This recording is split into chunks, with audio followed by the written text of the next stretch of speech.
এই যে এখানে লক্ষ্য করেন, এই ধানটা লক্ষ্য করেন, এই যে খই ফুটার মতো হয়ে গেছে, মানে ধানটা খই ফুটা বলছে। এগুলো হচ্ছে লক্ষ্মীর গু। আসসালামু আলাইকুম ভিউয়ার্স। আজকে আমরা জানবো যে ধান খেতে লক্ষ্মীর গু আক্রমণ করলে বা ধান খেতে খই ফোটা রোগ আক্রমণ করলে আপনারা কীভাবে দমন করবেন এবং এর কারণ কি এবং এর প্রতিকার সম্পর্কে। তো বিস্তারিত জানার জন্য ভিডিওটি শেষ পর্যন্ত দেখবেন এবং যারা নতুন ভিউয়ার্স আছেন তারা অবশ্যই আমাদের চ্যানেলটি সাবস্ক্রাইব করে রাখবেন প্লিজ। তো বন্ধুরা, এখানে লক্ষ্য করতে পারতেছেন ধানটা যেখানে খইটা ফুটছে বা এগুলো হচ্ছে লক্ষ্মীর গু অনেকে বলে আর কি, লক্ষ্মীর গু বা অনেকে খই ফুটা বলে। তো এই যে খই ফুটার মতো যে হয়েছে ধানগুলা, এগুলো দেখেন একদম ধানটা কিন্তু পুরোপুরি নষ্ট হয়ে গেছে। তো এগুলো আক্রমণ করার প্রধান কারণ হচ্ছে, এক হচ্ছে আপনার ছত্রাকজনিত কারণ, দুই হচ্ছে আপনার গান্ধি পোকা বা অন্য একটা পোকা আর কি, অনেকে গান্ধি পোকা বলে। তো এই পোকার কারণে এই সমস্যাগুলো হয়। তো এই যে পোকা এবং ছত্রাক, এই দুটি কখন এবং কীভাবে আপনারা দমন করলে আপনার ধানে এমনটা হবে না। তো বিশেষ করে যেই ধান খেতে দেখবেন যে এরকমভাবে খই ফোটা শুরু হয়েছে, সেই ধান খেতাতে দিন দিন এভাবে বাড়তেই থাকবে।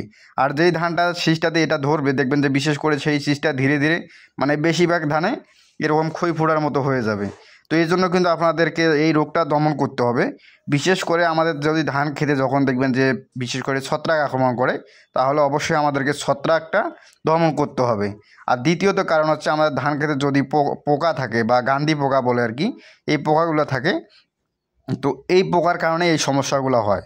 তো আমাদের কি করতে হবে, এখন যে কাজটা করতে হবে সেটা হচ্ছে, যেই জমিতে এই যে খই ফোটা রোগটা আক্রমণ করছে, এই যে দেখেন এই ঠিক এভাবে এই শীষটা দেখেন, এই শীষটা কতটুকু আর ধান আছে। তো এইভাবে যদি খই ফুটে তাহলে আপনারা চিন্তা করেন যে ধানের কী অবস্থাটা হবে। তো এই জন্য কিন্তু আমাদেরকে এটাকে দমন করতে হবে। তো বিশেষ করে যে কাজটা করতে হবে, প্রথমত আমাদের কি করতে হবে, একটা কীটনাশক নিতে হবে, বীজ জাতীয় কীটনাশক, যাতে ধান খেতে আর কোনো রকম পোকা না আসে। দ্বিতীয়ত একটা কাজ করতে হবে, সেটা হচ্ছে একটা ছত্রাকনাশক, অ্যামিস্টার টপ বা নাটিভো, মানে যে কোনো একটা ছত্রাকনাশক। তো শেষ সময় যেহেতু আপনারা কি করবেন, একটা অ্যামিস্টার টপ নেবে এবং সাথে একটি ভালো মানের কীটনাশক, দুইটা একসাথে মিশ্রণ করে আপনাদের ধান খেতে স্প্রে করে দেবেন। তো এতে করে লাভটা হবে কি, আপনারা যে কীটনাশকটা প্রয়োগ করবেন এটা হচ্ছে আপনার পোকাটা গান্ধি পোকা, ধান খেতে যদি বিভিন্ন রকমের পোকা থাকে, এছাড়াও ডোরা পোকা থাকলেও আপনার পোকাগুলো দমন হয়ে যাবে। পরবর্তীতে আপনার শীষ কাটা রোগটা থাকবে না, ধানের শীষ দেখবেন যে পরবর্তী টোংরা কাটাটাও আর থাকবে না।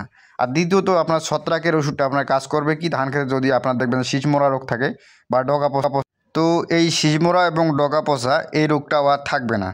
তো এর জন্য আপনাকে এই দুটি ওষুধ একসাথে স্প্রে করতে হবে, কারণ এ সময় যদি ধান খেতে এই রোগগুলো আক্রমণ করে তাহলে আপনাদের ধানের ফলনটা মারাত্মক ক্ষতির সম্মুখীন হতে পারে। তো এর জন্য আপনারা কী করবেন, একটা কীটনাশক এবং ছত্রাকনাশক সুন্দরভাবে আপনারা আপনাদের জমিতে স্প্রে করে দেবেন। এতে করে আপনার পাকা ধান রক্ষা পাবে এবং ধানে পরবর্তীতে আবার টোংরা কাটা থাকবে না এবং শীষমরা রোগটা থাকবে না, পাশাপাশি এই যে খই ফুটা রোগটা থাকবে না। তো বন্ধুরা, আজকে এই পর্যন্তই। সবাই ভালো থাকবেন। ভিডিওটি ভালো লাগলে অবশ্যই আমাদের চ্যানেলটি সাবস্ক্রাইব করে রাখবেন প্লিজ।